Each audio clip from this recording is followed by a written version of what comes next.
Assalamualaikum warahmatullahi wabarakatuh. Sahabat-sahabat Pelita Islami yang dirahmati oleh Allah, pada kesempatan kali ini kita akan membahas tentang hewan-hewan yang disukai dan dihormati dalam Islam. Hewan-hewan ini tidak hanya disebutkan dalam Al-Quran dan hadis, tetapi juga memiliki peran penting dalam kehidupan sehari-hari serta mengandung banyak hikmah dan pelajaran bagi kita semua. Yuk kita simak lebih lanjut. Hewan yang pertama, unta. Unta adalah salah satu hewan yang sangat dihormati dalam Islam. Dalam Al-Quran, Allah Subhanahu wa Ta'ala menyebutkan kehebatan ciptaan unta dan bagaimana mereka merupakan tanda kebesarannya. Dalam surat Al-Ghoshiyah ayat 17 yang artinya, maka apakah mereka tidak memperhatikan unta bagaimana dia diciptakan? Unta juga menjadi kendaraan utama Rasulullah SAW saat beliau berhijrah dari Mekah ke Madinah. Hewan yang kuat dan tahan banting ini mengajarkan kita tentang kesabaran dan ketangguhan dalam menghadapi berbagai tantangan hidup. Hewan yang kedua adalah kucing. Kucing adalah hewan peliharaan yang sangat disukai Rasulullah SAW. Ada banyak kisah tentang kasih sayang Nabi terhadap kucing. Salah satunya adalah kisah tentang kucing bernama Muza. Rasulullah SAW sangat menyayangi Muza dan bahkan tidak mau mengganggunya ketika kucing tersebut tidur di jubah beliau. Islam mengajarkan kita untuk memperlakukan kucing dengan baik dan penuh dengan kasih sayang. Sebagaimana sabda Rasulullah SAW dalam hadis riwayat Bukhari dan Muslim yang artinya, seorang wanita masuk neraka karena seekor kucing yang dia kurung hingga mati kelaparan. Hewan yang ketiga adalah kuda.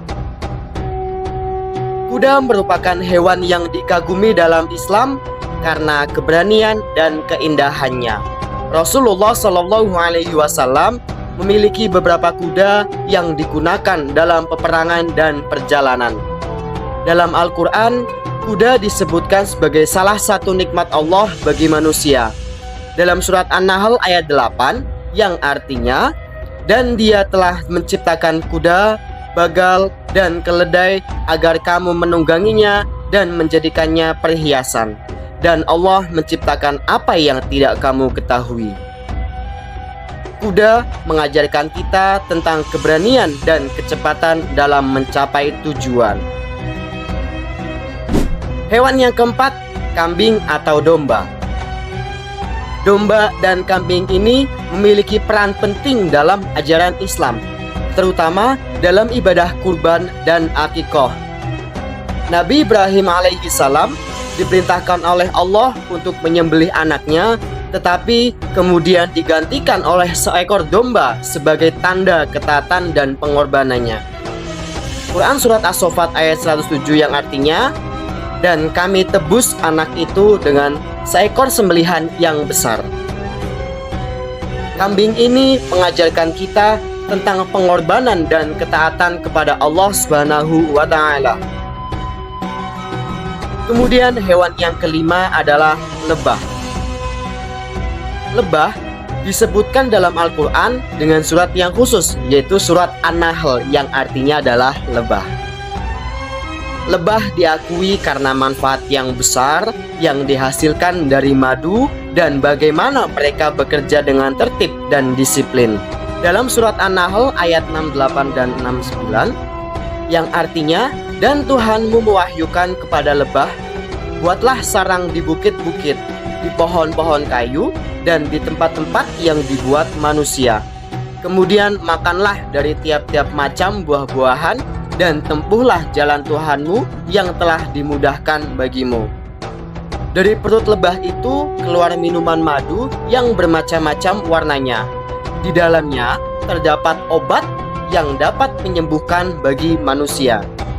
Sesungguhnya pada yang demikian itu benar-benar terdapat tanda kebesaran bagi orang-orang yang memikirkan. Allah mengajarkan manusia untuk mengambil pelajaran dari kehidupan lebah, seperti kerja keras, keteraturan, dan bermanfaat bagi orang lain. Kemudian hewan yang keenam adalah burung hudhud. Burung hudhud adalah burung yang dikenal dalam kisah Nabi Sulaiman alaihi salam. Burung ini berperan sebagai penyampai pesan dan pengintai yang cerdas. Dalam Al-Quran, burung hudhud membantu Nabi Sulaiman dalam menemukan Ratu Saba dan menyampaikan keislaman kepadanya. Dijelaskan dalam surat An-Naml ayat 20-22 yang artinya, dan dia memeriksa burung-burung lalu berkata, "Mengapa aku tidak melihat hudhud? Apakah dia termasuk yang tidak hadir? Sungguh, aku pasti akan mengazabnya dengan azab yang berat, atau aku benar-benar menyembelihnya, kecuali jika dia benar-benar memberi alasan yang jelas kepadaku." Maka tidak lama kemudian datanglah burung hudhud, lalu ia berkata, "Aku telah mengetahui sesuatu yang belum engkau ketahui. Aku datang kepadamu dari negeri Saba dengan membawa suatu berita penting dan diyakini." Burung hudhud mengajarkan kita tentang kecerdasan dan pentingnya komunikasi dalam menyebarkan kebaikan. Hewan yang ketujuh adalah anjing. Meskipun ada aturan yang ketat mengenai kebersihan terkait dengan anjing ini, Islam tetap menghargai anjing, terutama anjing yang digunakan untuk berburu dan menjaga.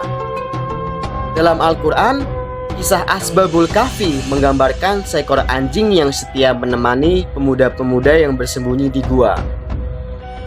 Dalam surat Al-Kahfi ayat 18 yang artinya, "Dan kamu akan mengira mereka itu bangun, padahal mereka tidur. Dan kami bolak-balikan mereka ke kanan dan ke kiri, sedangkan anjing mereka menjulurkan kedua tangannya di ambang pintu gua. Dan jika kamu menyaksikan mereka, tentu kamu akan berpaling dari mereka dengan melarikan diri, dan pasti kamu akan dipenuhi dengan ketakutan terhadap mereka." Anjing ini mengajarkan kita tentang kesetiaan dan perlindungan. Demikianlah sahabat-sahabat Pelita Islami, 7 hewan yang disukai dan dihormati dalam Islam. Hewan-hewan ini tidak hanya dihormati karena peran praktis mereka, tetapi juga mereka mengajarkan banyak pelajaran tentang ciptaan Allah dan hubungan kita dengan makhluk yang lain. Semoga kita dapat selalu menghormati dan merawat hewan-hewan ini sesuai dengan ajaran Islam. Terima kasih telah menyimak dan menonton video ini. Semoga bermanfaat. Wassalamualaikum warahmatullahi wabarakatuh.